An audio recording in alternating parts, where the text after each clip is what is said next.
Dictate करने का अधिकार है उनको, और होना भी चाहिए क्योंकि वो डायरेक्टर। लेकिन मेरा ऐसा मानना है कि यदि कोई डायरेक्टर डिक्टेट न करके कलाकार को छूट देता है तो कहीं ना कहीं उसे कलाकार के प्रति एक सद्भावना है, एक इज्जत है कलाकार को वो देते हैं। और ये कलाकार के लिए बहुत ज़रूरी है कि उसे ऐसा लगे कि मेरी इज्जत हो रही है, मतभेद ना हो, तालमेल रहे। यही एक काम करने का वातावरण अगर अच्छा हो तो ये सब बातें जो हैं वो प्रोडक्ट को और एनहांस करती हैं। तो ऐसी शूटिंग के दौरान वो आकर के छोटी छोटी आहिस्ते से डांट डपट के नहीं, या कहें कि नहीं ये बिल्कुल गलत कर रहे हो या ऐसा कर रहे हो, ये नहीं, सोच समझ कर प्यार मोहब्बत से बताना, और फिर उसके बाद आप देखिए कि काम जो है वो अच्छा ही है।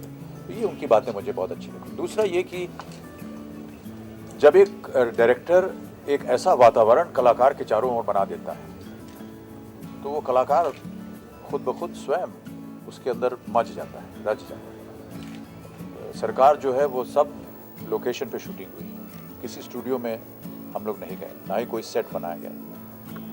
और जिस तरह से छोटी छोटी चीज़ें, किस कुर्सी का वो, किस तरह की कुर्सी होगी, किस तरह की लाइट पड़ेगी आपके ऊपर, आपके आगे पीछे जो नौकर हैं या बॉडीगार्ड हैं या छोटे बच्चे हैं या घर में जो काम करने वाले हैं, वो क्या पहनते हैं, वो क्या बोलते हैं, वो किस तरह चलेंगे, इन सारी चीज़ों को ले करके वो आपको घेर देते हैं। फिर कलाकार का काम जो है बड़ा आसान हो जाता है। तो ये एक उनमें बहुत बड़ी अच्छी खूबी है कि वो एक ऐसा वातावरण बना देते हैं कलाकार के चारों तरफ कि आप गलती कर ही नहीं सकते।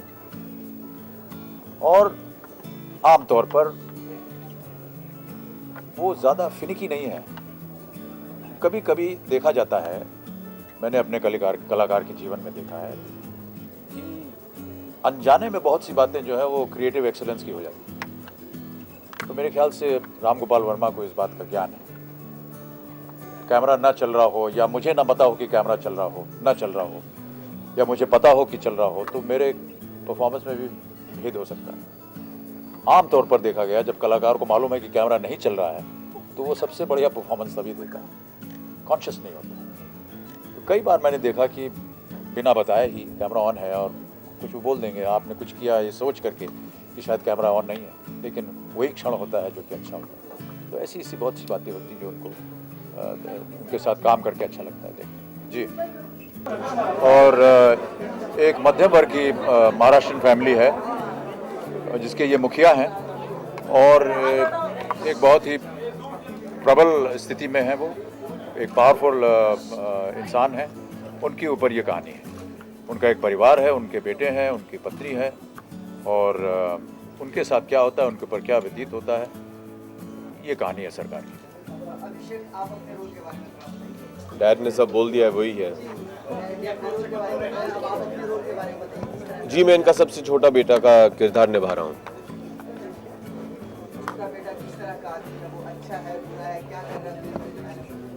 सबसे छोटा है तो वो विदेश में पढ़ाई कर रहा है, और जब लौटता है और जो हालात होते हैं परिवार में उसे संभालता है, वो इसके ऊपर कहानी है। सरकार में पहली बार पहला प्रेम आप लोगों ने एक साथ शेयर किया था, क्या था उस वक्त आपने, कैसा लगा पहली बार जब? I was blank. I was blank. There was no emotion. I forgot everything. I was blank.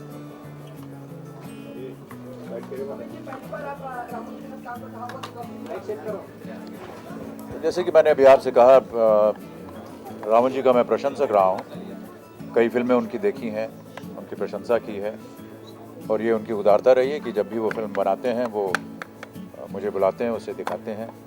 कई बार हमने पहले भी कई सालों से फिल्मों में एक साथ काम करने की चर्चा भी की, और इस बार जब उन्होंने तय कर लिया कि ये फिल्म बनानी है और मुझे भी अच्छी लगी उनकी कहानी, तो हम लोगों ने काम शुरू किया। राम गोपाल वर्मा एक बहुत ही पैशनेट फिल्म मेकर है। इनकी जानकारी हिंदी सिनेमा के बारे में बहुत विस्तार की है।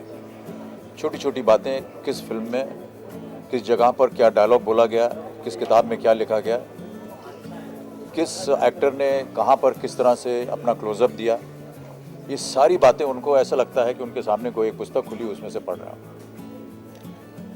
जब सरकार की बात चली और जब हमारी बातचीत उनके साथ शुरू हुई तो मैंने देखा कि वो इतनी गंभीरता से और इतना प्रयास करके छोटी छोटी बातों को वो सामने लाते हैं ताकि जब कैरेक्टर या जब एक्टर कैमरा के सामने जाए तो उसे काम करने में सहूलियत हो। तो जैसा कि मैं अभी आपसे कह रहा था कि पूरा प्रिपरेशन किया उन्होंने, पूरा कैरेक्टर स्केच बनाया, ये इसके भाव होंगे, वो इस तरह उठेगा, वो इस तरह बात करेगा, वो ये वस्त्र पहनेगा, वो इस तरह का उसका मेकअप होगा। इन तमाम बातों को मद्देनज़र रख करके उसे तय करके उसके बाद हम लोग सेट पे गए। सेट पे जाने के बाद आम तौर पर वो कलाकार को छूट देते हैं कि वो अपने आप निर्णय करें या सोचें कि इस लाइन को या इस सिचुएशन को किस तरह उसमें काम करना चाहिए। यदि उनको ऐसा लगता है कि शायद उनकी विचारधारा और कलाकार की विचारधारा अलग है तो वो आकर के आपसे डिस्कस करते हैं, वो डिक्टेट नहीं करते और यही उनकी खूबी है। As I just said, he's a middle class Maharashtrian who exercises certain power. People respect him for what he is and what he does for them. He's a powerhouse. He lives in very humble surroundings. He has a family. And as I was explaining to you, in every situation where there is power, there are also other issues which keep coming up, which can reflect on your working. So this is what the whole character is about.